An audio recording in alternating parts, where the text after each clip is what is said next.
ان اللہ یأمر بالعدل، قرآن کی تعلیمات سے ایک اہم تعلیم کیا ہے کہ اللہ تمہیں عدل کا حکم دیتا ہے۔ عدل کہتے ہیں بیلنس کو۔ دیکھیں ہم جو اردو میں عدل کا ترجمہ کرتے ہیں نا انصاف، تو یہ پورا عدل کا ترجمہ نہیں ہے، کیونکہ عربی میں عدل یہ ظلم کی ضد ہے۔ ظلم تو ظلم کہتے ہیں وضع الشیء فی غیر محلہ، کسی چیز کو وہ حیثیت نہ دینا جس کا وہ مستحق ہے۔ تو کسی بھی چیز کو جب آپ وہ ویلیو نہیں دیتے جو اس کا رائٹ ہے تو یہ عمل ظلم کہلاتا ہے۔ جیسے شرک، یہ بہت بڑا ظلم ہے، اللہ کے ساتھ بھی اپنے ساتھ بھی۔ اپنے ساتھ کیا ظلم ہے کہ آپ پر بھی حق ہے کہ آپ ایسا کام نہ کریں کہ آپ جہنم میں جانے کا ذریعہ بن جائیں، اپنے آپ کو جہنم کی آگ کا مستحق بنا دیں۔ تو اگر آپ شرک کرتے ہیں تو اپنی جان کے ساتھ بھی ظلم کرتے ہیں، اور اللہ کے ساتھ تو ظلم کر ہی رہے ہیں۔ اب دیکھیں حقیقت میں تو اللہ کے ساتھ کوئی ظلم نہیں کر سکتا نا، اللہ تھوڑی مظلوم بن سکتا ہے، اللہ تو طاقتور ہے۔ لیکن جب آپ ظلم کا عربی میں جو مطلب بنتا ہے وہ سمجھیں گے تو پھر یہ ظلم اللہ کے ساتھ بھی ہو سکتے۔ کیا مطلب؟ اللہ جس چیز کا اہل ہے اور جس چیز کا حقدار ہے وہ حق اللہ کو نہ دینا۔ تو اللہ حقدار اس بات کا ہے کہ جب وہ کائنات کا خالق ہے اور سارے اختیارات اسی کے پاس ہیں، تو عبادت میں اس کے ساتھ کسی کو شریک کریں گے تو یہ اللہ کے ساتھ ناانصافی ہوگی۔ تو ظلم کا مطلب خوب اچھی طرح سمجھ لیں، کیونکہ عدل یہ ظلم کی ضد ہے، تو ہر چیز کو اس کا حق دینا۔ تو یہ ظلم ہے، کیونکہ کسی بھی چیز کو ہم جب سمجھتے ہیں نا تو اس کے اپوزٹ سے سمجھنا آسان ہوتا ہے۔ عربی کا ایک مقولہ ہے تعرف الاشیاء باضدادها، کسی بھی چیز کو سمجھنا ہو تو اس کے اپوزٹ سے سمجھیں۔ عدل سمجھنا ہے تو ظلم سے سمجھیں آپ، اندھیرے کو سمجھنا ہے تو روشنی سے سمجھیں، کالا رنگ سمجھنا ہے تو وائٹ کلر سے سمجھیں، آپ کے وائٹ کا اپوزٹ بلیک ہوتا ہے۔ تو غریب کو سمجھنا ہے تو امیر سے سمجھیں، اور امیر کو سمجھنا ہے تو غریب سے سمجھیں۔ یہ ایک دنیا کا ایک اصول ہے جسے کہ نظریہ اضافت کہتے ہیں نا، ہر چیز کسی چیز کی نسبت ہمیں سمجھ میں آتی ہے۔ تو پستی کو سمجھنا ہے تو بلندی سے سمجھ میں آئے گی، کنجوسی کو سمجھنا ہے تو سخاوت سے سمجھ میں آئے گی۔ تو عدل سمجھنا ہے تو ظلم، تو ظلم کہتے ہیں کسی بھی چیز کو وہ رائٹ نہ دینا جس کا وہ مستحق ہے۔ تو اللہ حکم دیتے ہیں عدل کا۔ کیا مطلب؟ اللہ کہتے ہیں ہر چیز میں بیلنس پیدا کرو، جس کا جو حق ہے وہ اس کو دو، جس کا جو حق ہے وہ اس کو دو۔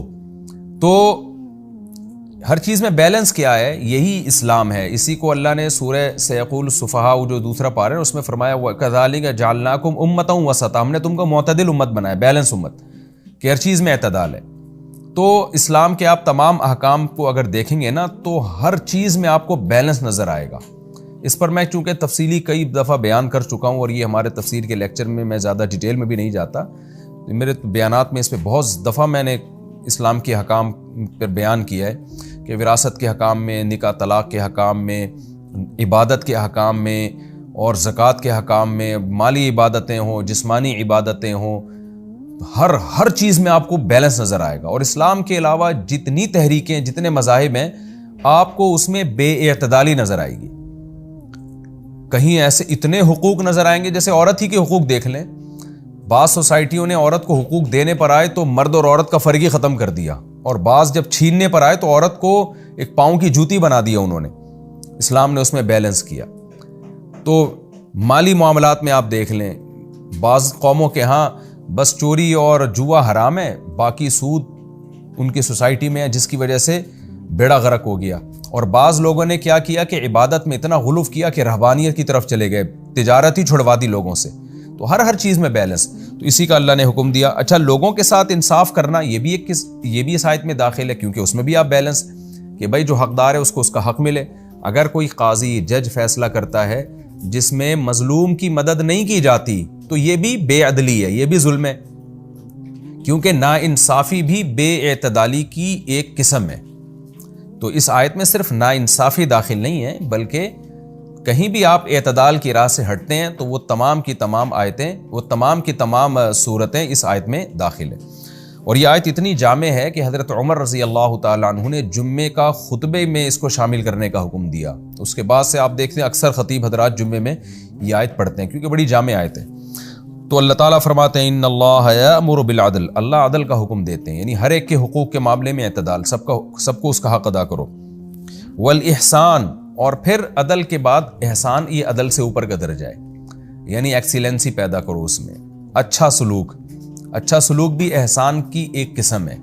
یعنی صرف اتنا مت کرو کہ تم ظلم سے بچ گئے، بلکہ اور ایک اسٹیپ اور آگے جانے کی کوشش کرو اور زیادہ اچھا سلوک کرو لوگوں کے ساتھ. اللہ کے ساتھ احسان یہ ہے کہ جتنی عبادت کا اس نے حکم دیا اس سے زیادہ کی جائے، اور وہ عبادت بھی خشوع و خضوع سے کی جائے.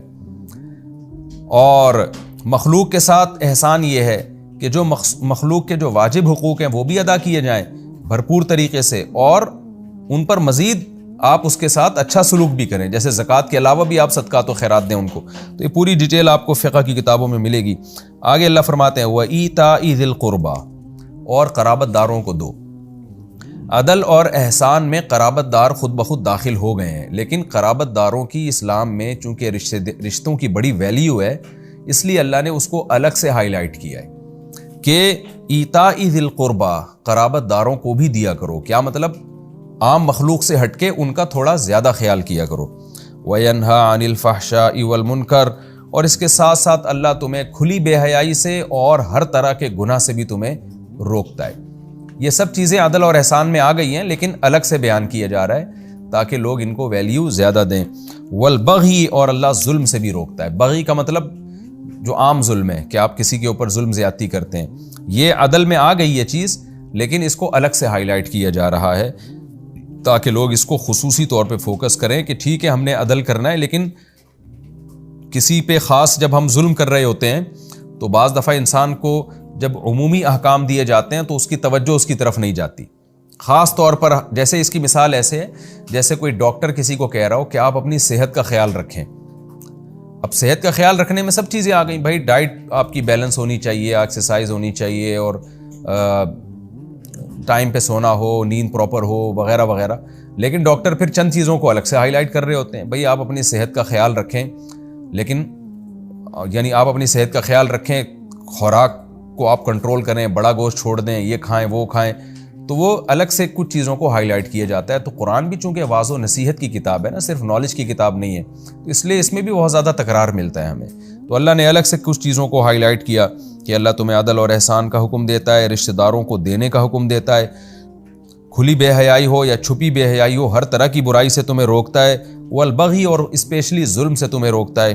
یعظکم، اللہ تمہیں نصیحت کر رہا ہے، لعلکم تذکرون، تاکہ تم نصیحت حاصل کرو.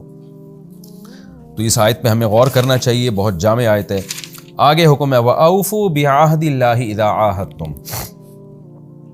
جب تم عہد کیا کرو تو اللہ کے عہد کو پورا کرو.